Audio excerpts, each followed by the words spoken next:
मुस्कुरा के कहा, ठीक है, अली की दुश्मनी में जिंदगी गुजारने वालों, अली के पैगाम की खुशी में तुमने चिरागा कर दिया पूरे शहर में, तुझसे चिरागा करवाऊंगा और दूसरी शब्बेदारी कल अलम उसे दूंगा। रात तमाम हुई। अब जब फज्र हुई है तो जब कहा है मौलाए कायनात कहाँ है, तो जो हमेशा अली के नाम से पीछे चले जाते उन्हें, यार रसूलुल्लाह वो तो है ही नहीं, वो तो है ही नहीं। एक मर्तबा मजमे पे नजर डाली और आवाज दी, नादे अली मसरा लजाए। आवाज चली। आज आपने तरक्की की है ना कि मोबाइल के जरिए से सुनते हैं। अब उस जमाने मोबाइल नहीं था तो आपकी समझ में नहीं आया, लेकिन ये आपको नहीं पता है कि ये एक जुज इधर था, एक जुज उधर था। तो जैसे वहां पे कहा, मदीना और खैबर की दूरी जहनों में रहे आपके, नादे अलियन, इधर मौलाए कायनात मदीने में थे। कहा कंबर करीब आओ। कंबर को बुलाया कि उधर दूसरी सदा उठी, नादे अलियन। एक मरतबा दो मिसरों में मौला ने कहा, कंबर से ये कहा कि मेरा राहवार ला, कंबर से ये कहा कि मेरा राहवार ला, भाई बुला रहा है तेरी जुल्फकार मदीने में। अच्छा अब कंबर चले कहा, ज़रे सैयदा पे। यहाँ गुफ्तगू हुई है, नबी ने पुकारा है, अली ने कहा है, जवाब दिया। कंबर जाओ जल्दी से जुल्फकार लेके आओ। अब कंबर जब पहुंचा है दरवाजे पे, चाहता है कि दखुल बाब करें, तो दरवाजा खुला, फिजा जो है जुल्फकार लेके खड़ी, फिजा जुल्फकार लेके खड़ी है। बस कंबर की तो होशी उड़ गए। कहा मेरे रसूल ने पुकारा, मेरे इमाम ने सुना, ये कनीज, ये नौकरानी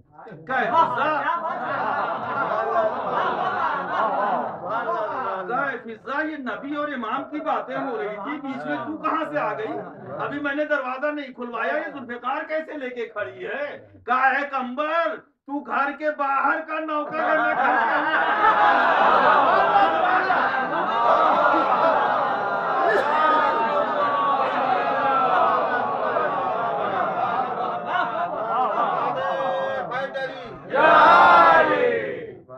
मैं घर के बाहर का है, मैं घर के अंदर की हूँ। और जनाबे फिजा के लिए मिलता है कि 40 बरस तक उन्होंने बात ही नहीं की सिवाय कुरान की जुबान के। तो जो असमत के साए में आ जाते हैं, जो असमत के साए में आते हैं, मासूम के साए में आते हैं, कहते हैं सरकार वो तो नूर ही नहीं थे। अरे नादान, तुम्हें उनके नूर होने का अंदाजा यूं नहीं मिलेगा, बल्कि आओ देखो, कुरान ऐलान कर रहा है, वो आप भी हर शब जुमा में पढ़ते हैं कि जब सब चादर के नीचे जमा हुए तो जिब्रील ने कहा, है मेरे परवरदिगार ये कौन लोग हैं? क्यों कहा जिब्रील ने? इसलिए कि जमीन आज तक जितने भी नूर आते थे वो आसमान से जमीन पे आया। चांद की शुआएं हैं, चांद की रोशनी है, आफताब की शुआएं हैं, सितारों की टिमटिमाहट है, जो भी नूर आया वो ऊपर से नीचे आया। आज जब जमीन से आसमान में नूर गया, भाई बिल्कुल बरक्स हुआ ना। तो जिब्रील हाथ जोड़ के, मेरे परवरदिगार ये कौन लोग हैं? मैंने कहा जिब्रील किसे नहीं जानता है? रसूल को नहीं जानता, अली को नहीं पहचानता जिसकी शागिर्दी करता है, रसूल को वही लाता है, फातिमा की चक्की चलाता है, हसनैन के झूले झुलाता है। भाई यही तो थे चादर के नीचे। लेकिन जिब्रील नहीं जानता। ए मेरे परवरदिगार, देखिए वो मौलाना नहीं था, वो 70,000 मासूम फरिश्तों का सरदार था। जिब्रील खुद भी नूर था, नूर वालों का सरदार था, लेकिन वो नूर और था, ये नूर और थे। मैंने कहा जिब्रील क्यों नहीं पहचाना? जब तारुफ हुआ, हम फातिमा वाबूहा व बालुहा व बनुहा,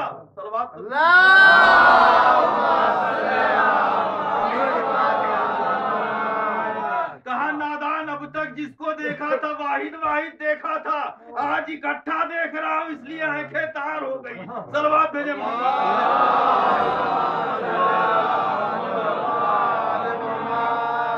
जब नूरे पंजतन को जिब्रील न बर्दाश्त करे तो इंसान कहां से बर्दाश्त करता? अब जरूरत थी पैकरे बशरी में भेजा जाए। अब पैकरे बशरी में भेजा, अब ऐसा भेजा कि कहा देखो जब तक आफताब व महताब रहेगा तब तक ये नूर रहेगा, जब तक इस्लाम लाने की जरूरत है तब तक सरदार नूर रहेगा, अनवार नूर रहेगा, और जब इस्लाम बचाने की जरूरत होगी तो सिर्फ नाम बदले, यानी अब इमामत खड़ी होगी, सिलसिले रिसालत खत्म। अब इमामत की जिम्मेदारी है कि इस नूर को, इस दीन को, इस ला इलाहा इल्लल्लाह के परचम को गर्क होने से, डूबने से, गिरने से बचाए। और यही वजह थी कि हुसैन खड़े हुए, कहा तो सही अपना सब कुछ दे दूंगा लेकिन नाना के दीन को मिटने नहीं दूंगा। वफादारों मिटने नहीं दिया। वाक़या करबला नमूदार हुआ। जिस तरह से रसूल की जिंदगी में अली ने अपनी जिंदगी का हर सांस रसूल की हिफाजत में खर्च किया, इसी तरह से हुसैन के साथ मौला अबुल फजील अब्बास ने अपनी आज की तारीख मौला अबुल फजील अब्बास से मंसूब। इसीलिए मैं मौला कायनात का जिक्र कर रहा था कि आपको अंदाजा हो जाए कि अब्बास कौन है, क्योंकि अब्बास नाम है उस ज़ात पाक का कि अली ने अपनी जिंदगी में परवरदिगार से कभी कुछ नहीं मांगा, कभी, हमेशा देते रहे, पुष्ट पे गट्ठे पड़ गए, रोटियां बांटते रहे, फकीरों की तीमारदारी करते रहे, रसूल की जान बचा ली बिस्तरे रिसालत के छोड़कर शबे हिजरत, बदले में कुछ नहीं मांगा। ये और बात है कि माबूद ने अली के सोने को खरीद लिया और अपनी मर्जी दे दिया, लेकिन मांगा नहीं कभी। मांगा भी तो क्या कि ऐसे कबीले की बीवी मिल जाए जिससे जो बच्चा पैदा हो बहादुर हो, जरी हो, मेरा मिस्ल हो। यानी अब्बास तो है तुख्म इमामत का वो सदर जिसकी तमन्ना तहर का मुश्किल कुशा करे।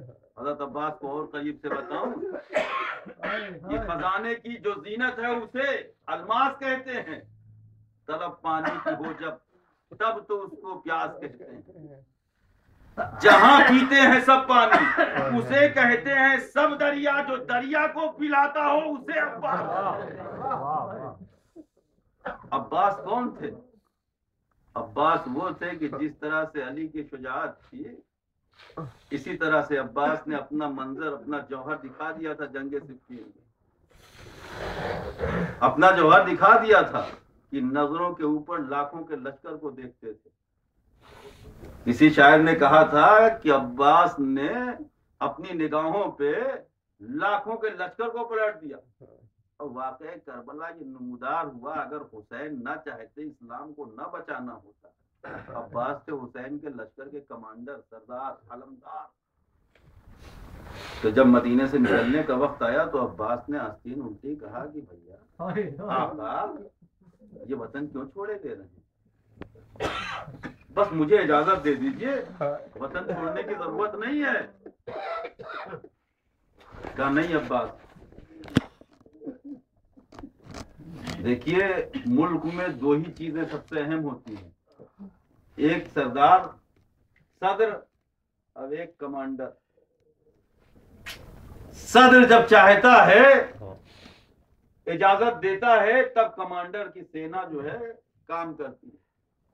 हुसैन ने इजाजत नहीं दी, अब्बास खामोश हो गए। सफर हुआ, मक्के में फिर सामान समेटा जाने लगा, हज को उम्रे से तब्दील किया जाने लगा। अब्बास ने फिर खड़े होकर कहा आका चंद दिन तो बचे हैं, क्यों जा रहे हैं, खाली इजाजत दे दीजिए। कहा नहीं अब्बास, ये वो जगह नहीं है, ये वो जगह नहीं है। अब्बास फिर इताअते हुसैन में खामोश सर झुका लिया। हुर का लश्कर मिला, लजामे फरस पे हाथ डाला। अब्बास ने फिर तलवार कब्जे शमशीर पे हाथ रखा।